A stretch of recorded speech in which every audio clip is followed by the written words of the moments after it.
بسم الله الرحمن الرحيم ألم نشرح لك صدرك ووضعنا عنك وزرك الذي أنقض.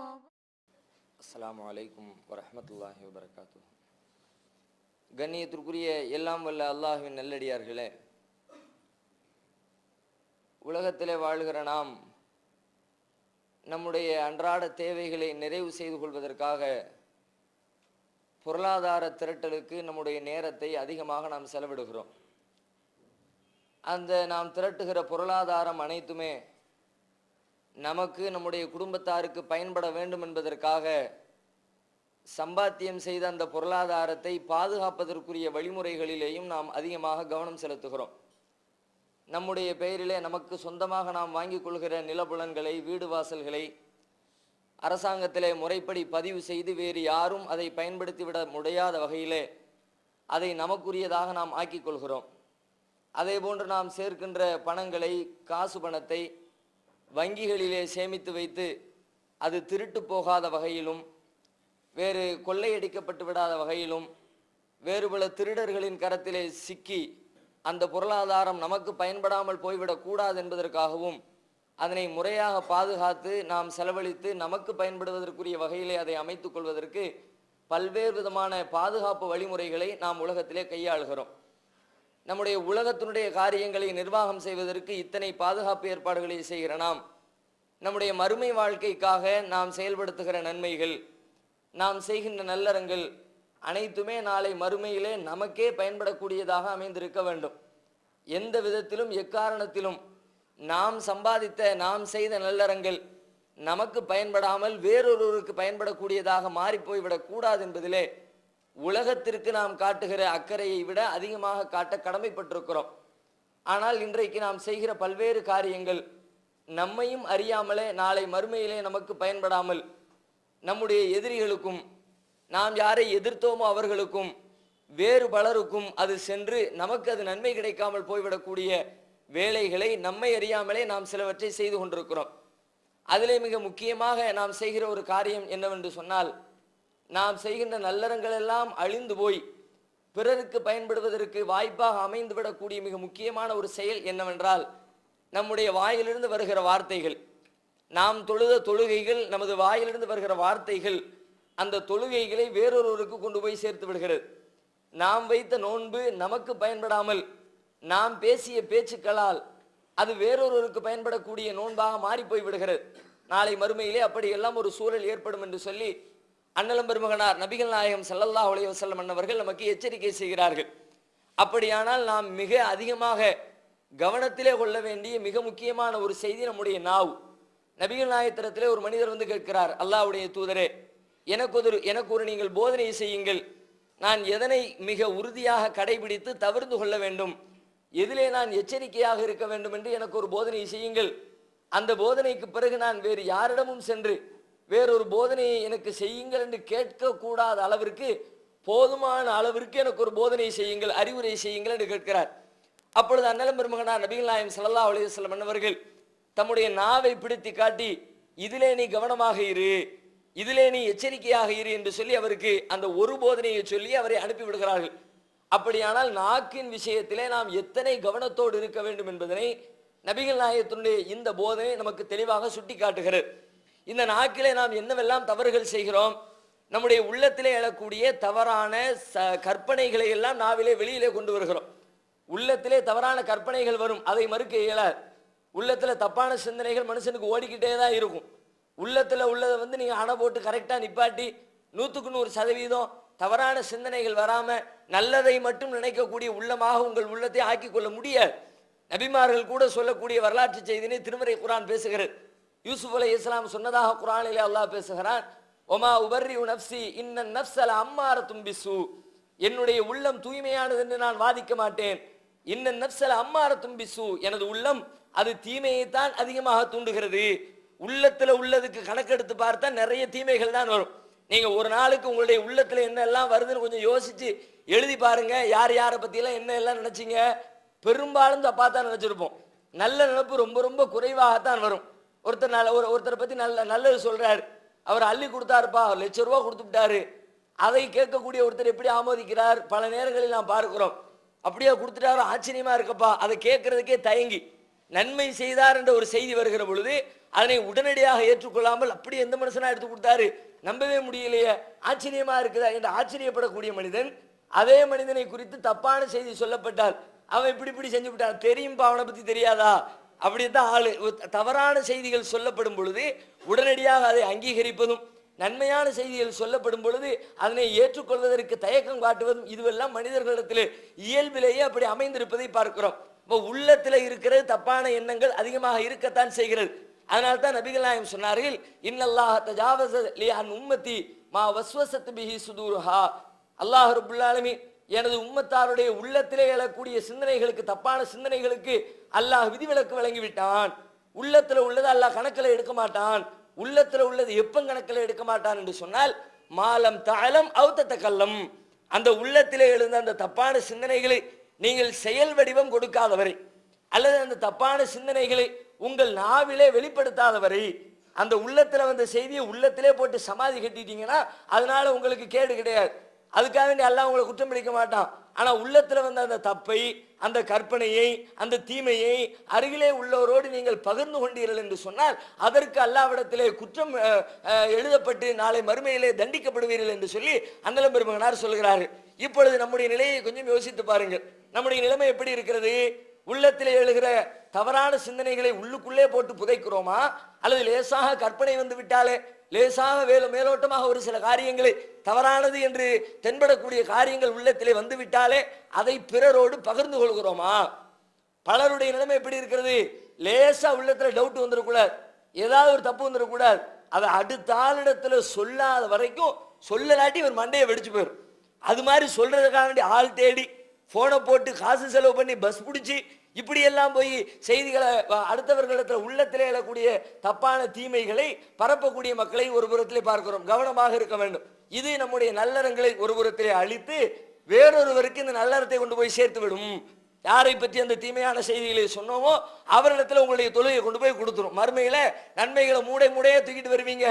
எல்லாத்தையும் அவருக்கு, இவருக்கு பாதி, இவருக்கு பாதி, இவருக்கு பாதி, இவருக்கு பாதின்னு ஒவ்வொருவருக்காக அள்ளி கொடுத்து விட்டு வாழ்க்கை இழந்தவராக, நிர்கதியானவராக, மறுமையிலே நரகப்படுகொலியிலே தள்ளப்படக்கூடியவராக ஒருவராக நாம் மாறிவிடக் கூடாது என்று சொன்னால், தீய சிந்தனைகள், தீய பேச்சுக்கள் நமது நாவிலே உருவெடுக்காத வகையில் நமது நாக்கை பாதுகாத்துக் கொள்ள வேண்டும். இரண்டாவது என்ன? சில பேர் பேசுகிறார்கள், உள்ளத்திலே உள்ளதை பேசுவதில்லை, கற்பனையாக பேசுவதில்லை. அவர்களிடத்தில் அவர்கள் பேசுகிற பேச்சுக்கு ஒரு பதில் வைத்திருப்பார்கள். என்ன பதில்?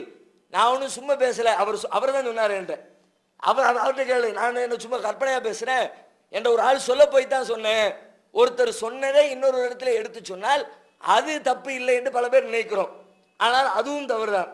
பிறர் சொன்ன செய்திகளை அப்படியே இன்னொருவரிடத்தில் நாம் அப்படியே மாற்றிவிட்டால், இந்த காதில் வாங்கினதை அப்படியே அடுத்தவர்களுக்கு நாம் எடுத்து வைத்தால், அவரை பற்றி நபிகள் நாயகம் சொல்கிறார்கள், இவர் குற்றவாளி இல்லை என்று நான் சொல்ல மாட்டேன். இவர் குற்றவாளி. எப்படி குற்றவாளி? இவர் பொய்யர்னு சொல்லணும்னா இவர் செய்த இந்த ஒரு காரியம் போதும். அவர் சொன்னார், இவர்கிட்ட சொன்னார இந்த ஒன்றை வச்சுக்கிட்டு இவன் பொய்யன்னு டிக்ளேர் பண்ணலாம். நபிகள் நாயகம் சொல்லுகிறார்கள், கஃபாபில் மரி கதிபன் ஐயோ ஹத்திசபி குல்லி மாசமியா. ஒரு மனிதன் அவனை பொய்யன் என்று சொல்வதற்கு போதுமான ஆதாரம் என்ன தெரியுமா? கேட்டதையெல்லாம் சொன்னானே, நான் கேட்டேன்பா, அவன் சொன்னான்பா, அந்த தகவல் என் காதுக்கு வந்துச்சுப்பா, அதனால நான் சொன்னப்பான்னு ஒருத்தர் சொன்னா நீ பொய்யன்பான்ற வேண்டியதான். நம்ம சொல்ல தேவையில்லை, ரசூல் தான் அப்படி சொல்றான். கேட்டதையெல்லாம் சொல்லக்கூடாதுப்பா, கேட்டது சரியான ஆய்வு செஞ்சுட்டு சொல்லு. அகாண்டி சொல்லவே கூடாதுன்னு சொல்லல. எந்த செய்தி வந்தாலும் ஊமச்சாமி மாதிரி அப்படியே வாங்கி உள்ள வச்சுக்கிட்டு யார்கிட்டையும் எதையும் பேசாம, யாரை பத்தி எந்த தகவலும் சொல்லாம அப்படியே மௌனமா இருக்கணுமா இருக்குன்னு சொல்லல. கேட்டதை சொல்லு, கேட்ட செய்தி சரியா என்று ஆய்வு செய்து விட்டு சொல்லுங்கள். அது உண்மைதானா என்பதை தோண்டி துருவி விட்டு சரியான தகவல் தான் வந்திருக்கிறது என்பதை நிரூபித்ததற்கு பிறகு அதை அடுத்தவரிடத்திலே பகிர்ந்து கொள்ளுங்கள்.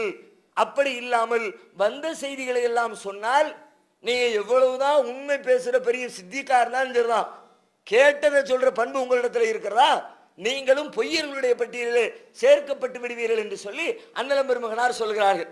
இன்னும் சொல்லாங்க ரசூலுல்லாஹ் நபிகள் நாயகத்துடைய போதனைகளை எல்லாம் நம்ம பார்க்கிறோம்.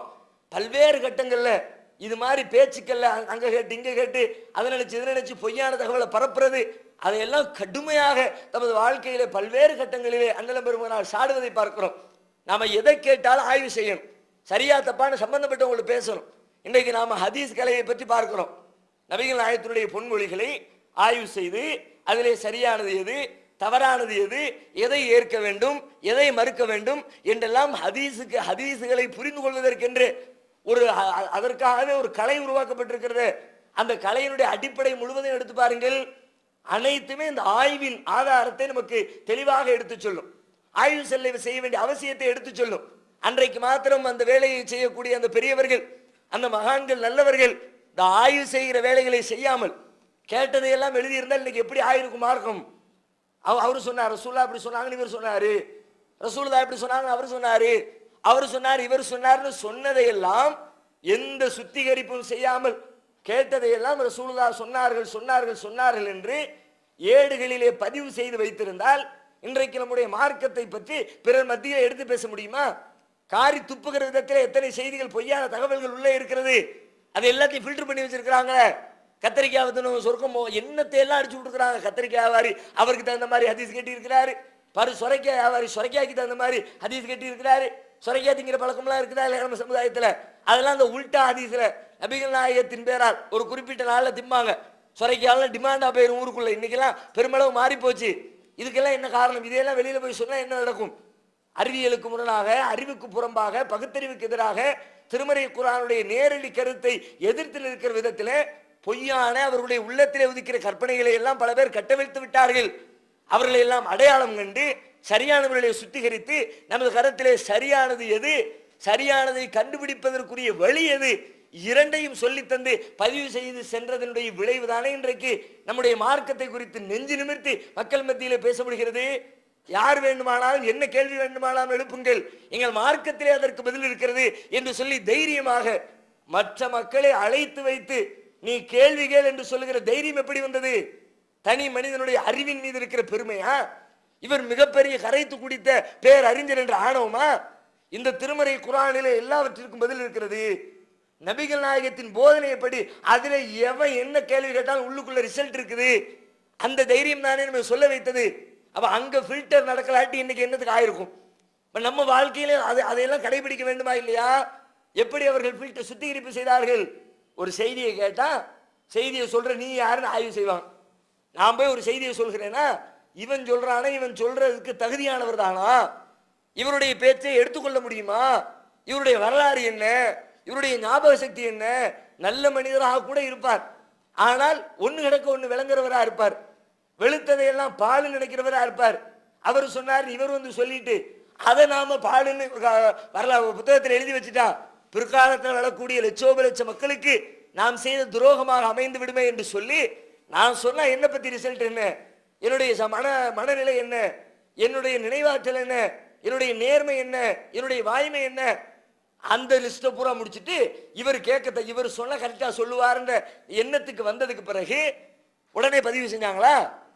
இவர் நல்லவர் தான், இவர் நேரடியா சொந்தமா சொல்லலையே, இவர் இன்னொருத்தர் இருந்து கேட்டு சொல்றாரு, அவர் எப்படி, அவர் லிஸ்டடு, அவர் நல்லவரா, அவர் நேர்மையாளரா, அவர் ஞாபக சக்தி உள்ளவரா, இப்படி எல்லா லிஸ்டையும் எடுத்து ஆய்வு பண்ணி சரியானதுதானே நிரூபிக்கப்பட்டதுக்கு பிறகுதானே பதிவு செய்தார்கள்.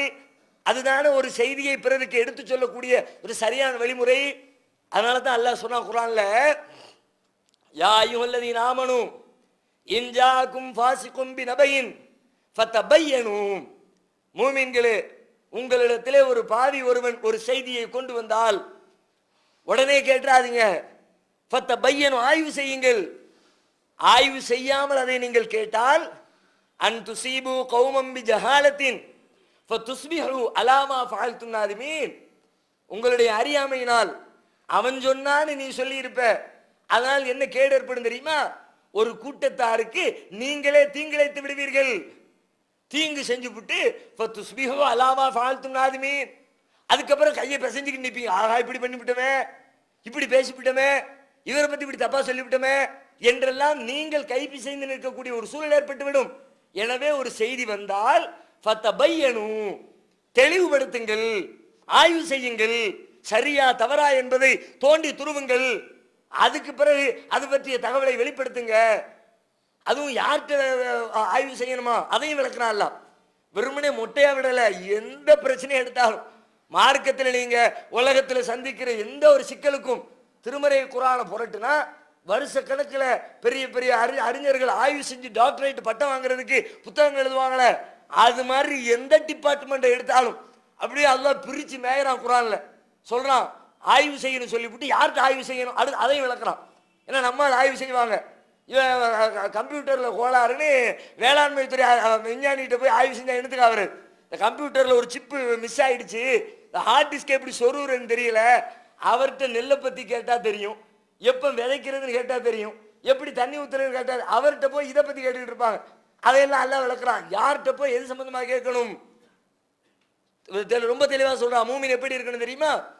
வைதா ஜாஹும் அம்ரும் மினல் அம்னி அதில் ஹௌஃபி அதாஉபிஹி, அவர்களிடத்திலே ஒரு செய்தி வந்தால், ஒரு நம்பிக்கை தரக்கூடிய அமைதி தரக்கூடிய செய்தியாக இருந்தாலும், அல்லது அதில் ஹௌஃபி அல்லது பயம் அச்சம் தரக்கூடிய என்னோட எப்படி ஆயிடுச்சு ஒரு பதட்டத்தை ஏற்படுத்துற மாதிரி அப்படி ஒரு செய்தியாக இருந்தாலும், அதாஉபிஹி அவர்கள் பரப்பி விடுகிறார்கள். வலவு ரத்தூஹு இலர் ரசூலி, அதை அவர்கள் தூதரிடத்திலே கொண்டு சென்றால், தூதர் இருக்கும்போது அந்த பிரச்சனைக்கு தூதரை கொண்டு போகணும்.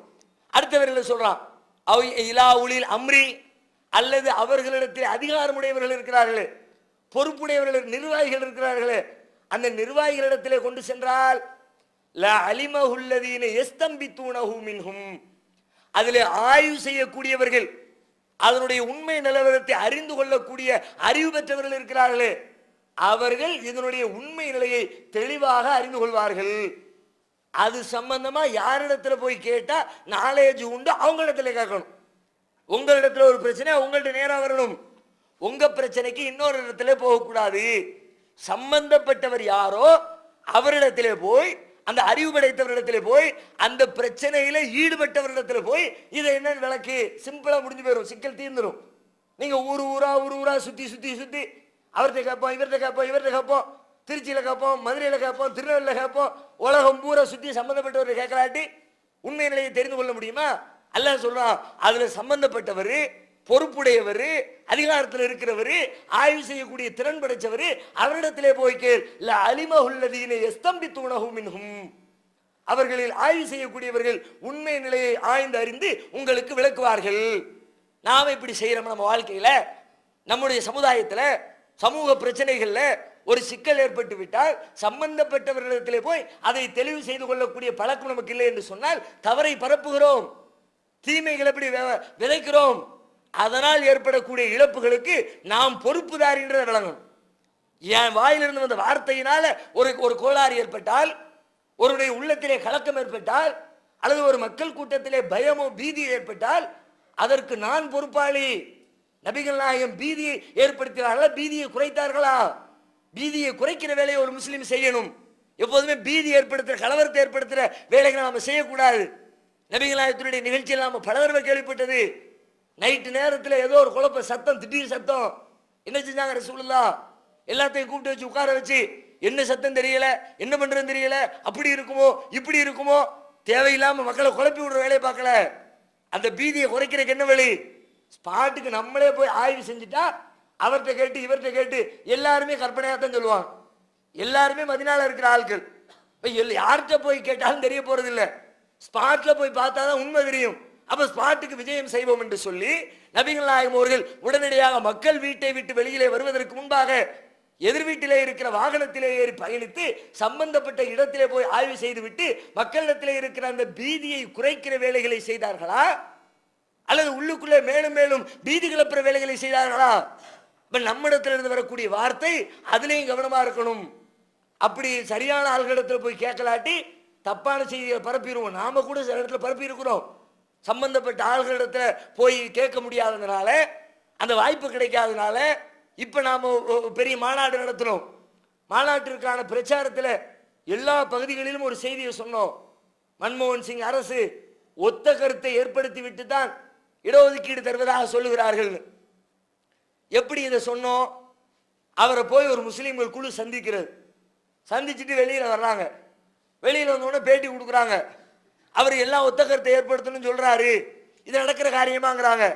அவர் சொன்ன இவர்கள் சொல்லக்கூடிய வீவிலையே அவரும் இப்படித்தான் சொல்லி இருப்பார் போல என்று நாம் நினைத்து கொண்டோம். எல்லா இடத்துலையும் சொல்லியாச்சு. அவர் நேரில் போய் சந்திக்கும் போது அதே வார்த்தையை சொல்றார். நேரில் போய் உட்கார்ந்தா நேஷனல் யூனிஃபார்ம் வேணும், தேசிய அளவிலே ஒரு ஒற்றுமை உருவாக்கணுங்கிறார்.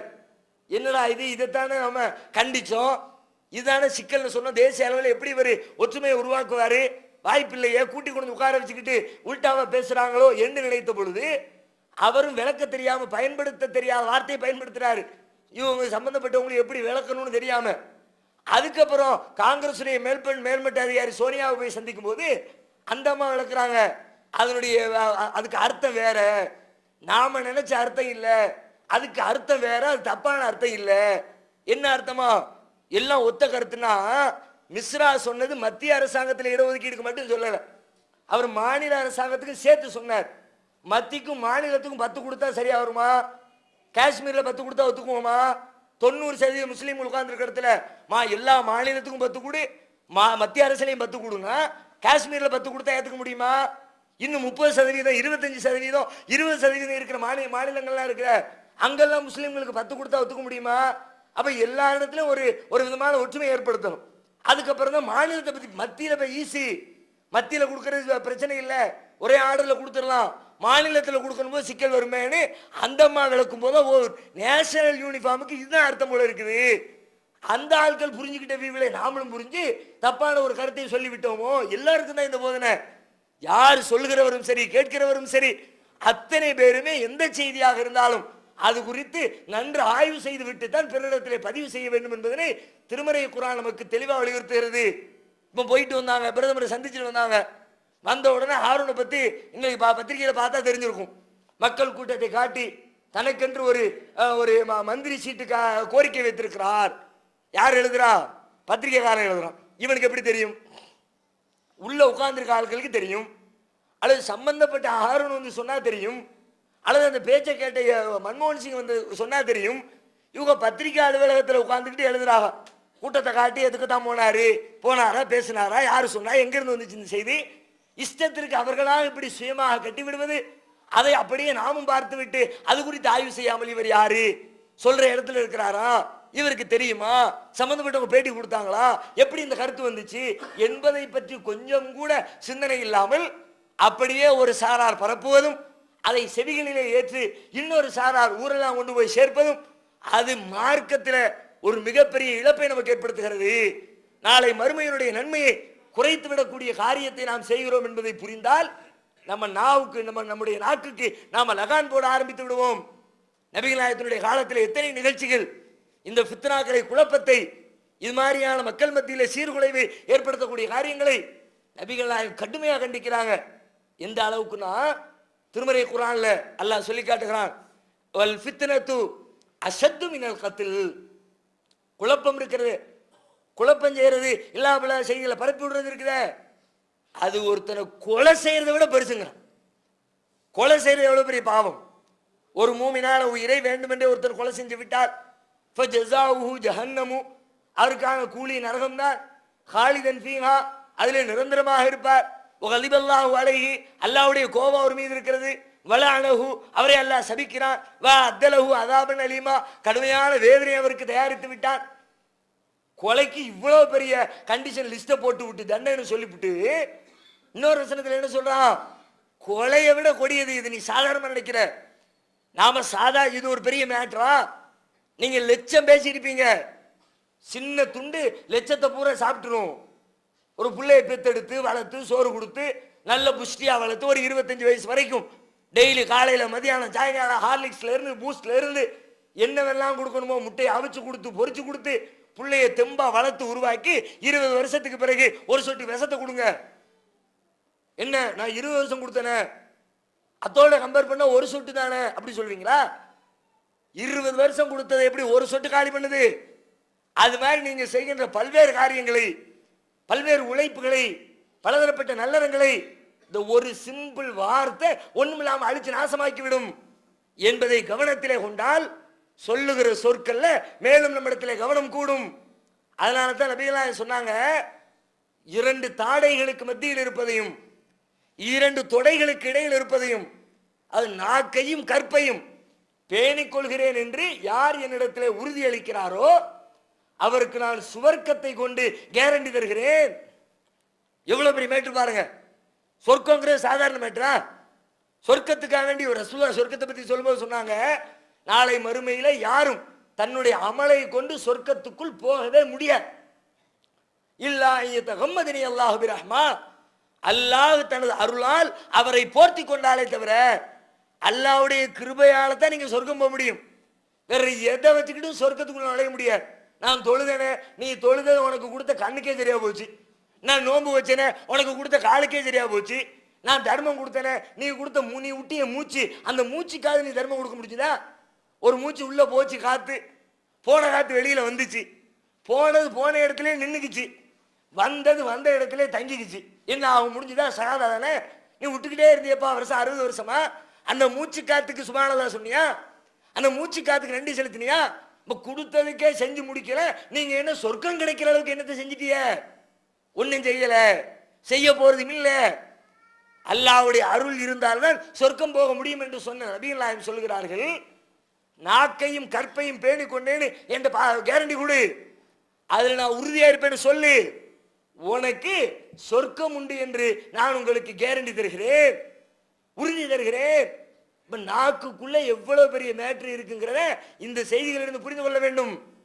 ரசூல் ஸல்லல்லாஹு அலைஹி வஸல்லம் உடைய காலத்துல ஆயிஷா ரலியல்லாஹு அன்ஹா பிரபலமான நம்ம கேள்விப்பட்ட நிகழ்ச்சி, அவர்கள் மீது அவதூறு சொல்லப்பட்டுச்சு. கண்ணு காதெல்லாம் வச்சு அதுக்கு சில அடிப்படைகளை எல்லாம் வச்சு தனியா வந்தாங்கல்ல, பின்னாடி வந்தாங்கல்ல, அதையெல்லாம் வச்சு பார்க்கும்போது சம்பந்தம் இருக்குன்னு தெரியுது தானே, கற்பனை பண்ணி பார்த்தா இருக்கும் தானே. அந்த இடத்துல இருந்து யோசிச்சால், இங்க இருந்து யோசிச்சா, குர்ஆன் வசனம் இறக்கப்பட்ட பிறகு யோசிச்சா ஒன்னும் முகாந்திரமே இல்லைன்னு மறுத்துருவோம். குர்ஆன் வசனம் இறக்கப்படுறதுக்கு முன்னாடி யோசிச்சா இருக்கத்தான நெருப்பு இல்லாம புகையுமா? அது இல்லாம எப்படி தனியா வந்தாங்க? அது இருக்கத்தான் செய்யும், அந்த உணர்வு வரத்தான், அந்த சந்தேகம் வரும். அப்ப எல்லாம் என்ன சொன்னான்? சந்தேகம் வரத்தாம செஞ்சிச்சு. சந்தேகம் வந்தால் கூட நீ என்ன சொல்லி இருக்க வேண்டும்? தீமையான விஷயத்தை ஆமோதிக்கணுமா? அதுல இருந்து நீ விலகி இருக்கணுமா? லவ்லா இது சமயத்துமு லன்னல் மூமினூன வல் மூமினாத்து பிஅன்ஃபுஸிஹிம் கைரா வகாலு ஹாதா இஃப்கும் முபீன். மூமினான ஆண்களும் மூமினான பெண்களும் இதை கேள்விப்பட்ட பொழுது அவர்கள் இதை நன்மையானது என்று சொல்லி இருக்க கூடாதா? இதுல இது இஃப்கும் முபீன், தெளிவான அவதூறு என்று விலகி இருக்க கூடாதா? அதனால நான் நம்ப மாட்டேன்பா, இது பொய்ப்பா என்று மறுத்திருக்க கூடாதா? அந்த கட்டத்தில் மறுக்க முடியாது. ஆனா அல்லாஹ் சொல்றான், அந்த இடத்துல இருந்து யோசிச்சா காரணகாரியத்தோட ஒப்பிட்டு சில வேளைகள் அவங்க சொல்லும் பொழுது நம்புற மாதிரி இருக்கு. அந்த கட்டத்தில் கூட அதை பொய் என்று நீ மறுத்திருக்க வேண்டும். அன்னத கல்லம பிஹாதா சுபஹானக ஹாதா புஹ்தானுன் அலீம், இதை பத்தி நாங்க பேச மாட்டோம்பா, நீ தூய்மையானவன், இது தெளிவான இட்டுக்கட்டப்பட்ட செய்தி என்று அவர்கள் வாய்ப்புத்தி இருக்க வேண்டும். அப்படி செஞ்சிருக்கணுமே, நீ ஏன் செய்யல? அதுல இன்னொரு படிப்பினை இருக்குது. நபிகள் நாயகம் ஸல்லல்லாஹு அலைஹி வஸல்லம் அந்த நிகழ்ச்சியில பாதிக்கப்பட்டு ஒவ்வொருத்தரையா போய் கேட்கிறாங்க, என்ன எப்படி இருக்கும், நடந்திருக்குமா?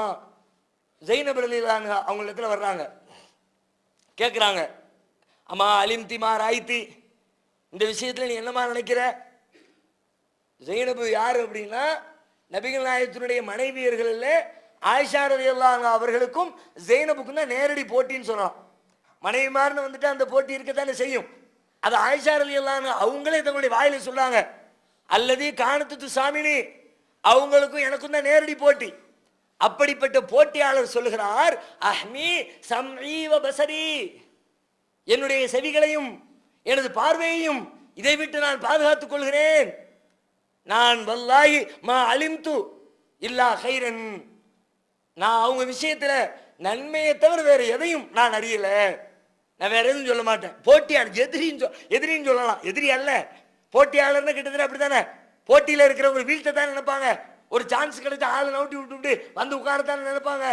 அப்படிப்பட்ட எதிர்நிலையில் இருக்கிற போட்டியாளர் சொல்லுகிறார், இவர்கள் விஷயத்தில் நான் நன்மையை தவிர வேறு எதையும் காணவில்லை, என் காதையும் கண்ணையும் நான் என் கண்ணையும் காதையும் பாதுகாத்துக்கிறேனா? சொல்லுகிறோம், நம்முடைய வாழ்க்கையில சொல்றோமா? இது மாதிரி ஒரு தீமையான செய்தி, நன்மையை சொல்லுங்களேன், அதுக்கு யோசிக்கிறீங்களா இல்லையா? நன்மைகளை பரப்புறது காசு கொடுத்தா கூட பரப்ப வேணும். அதுக்குன்னு போஸ்டர் அடிக்க வேண்டியது இருக்கு, அதுக்குன்னு மைக்கு பிடிச்சி பிரச்சாரம் பண்ண வேண்டியது இருக்கு, அதுக்குன்னு சும்மா மேடையில் கத்த வேண்டியது இருக்கு, அதுக்குன்னு பொதுக்கூட்டம் போட வேண்டியது இருக்கு. நன்மைகள் பரவுறது அவ்வளவு லேட்டா இருக்கு, தீமைகள் அவ்வளவு ஈஸியா பரப்புறோம். நமக்கு என்ன கிடைக்குது? நாம செஞ்சிருக்கிற அற்ப சொற்பமான நன்மைகளையும் இழப்பதற்குரிய வாய்ப்பை தான் நாம் செய்து கொண்டிருக்கிறோம் என்பதை புரிந்து கொள்ள வேண்டும். இப்படி எத்தனையோ நிகழ்ச்சிகள். நபிகளா உஹது போர்க்களம் என்ன நடந்துச்சு? ஒரே வார்த்தை தான், ரசூலுல்லாஹ் கொல்லப்பட்டுட்டாங்க. லேசா ஒரு ஃபித்னா கிளம்பிருச்சு. என்ன ஆச்சு? பெரிய இழப்பு இல்லையா? முஸ்லிம் சமுதாயத்துக்கு அடி விழுந்த பெரிய இழப்பை ஏற்படுத்தி தந்த போர்க்களத்தில் உஹது போர்க்களம் ஒரு முக்கியமான இடத்தை பெறவில்லையா? எதனால் அந்த இழப்பு? ரசூலுல்லாஹ் கொல்லப்பட்டுட்டாங்கன்னு பொய் ஒன்று போச்சு. பல பேர் அதை கேட்டு ஓகேன்ட்டு போயிட்டாங்க. ரசூலுல்லாஹ்வே கொல்லப்பட்டுட்டாங்க, அல்லாஹ்வுடைய தூதரே இல்லை, பிறகு நாம என்ன செய்ய போறோம், நாம இருந்து என்னது சாதிக்க போறோம், நம்ம ரூட்டை பார்க்க போவோம்னு போய் கடைசியில் அடி விழுந்து பெரிய இழப்புகளுக்கு ஆள்படுத்தப்பட்டதற்கு என்ன காரணம்? வதந்தி தானே காரணம். அந்த வதந்தியை கட்டி விட்ட வேற ஆளு அவன் ஆரம்பிச்சு விட்டான். நம்ம மக்கள் முடிச்சு வச்சுட்டாங்க. இழப்பு முஸ்லிம்களுக்கு தான். அவன் நபிகளா இந்த குழப்பம் ஏற்படுறதுலாம் கடுமை காட்டி இருக்கிறார்கள். முஆத் இப்னு ஜபல் ரலியல்லாஹு அன்ஹு அவங்க தொழுகிறாங்க, ஒரு மக்களுக்கு போய் தொலை வைக்கிறாங்க, தொழுகையை நீட்டிக்கிட்டே போறாங்க.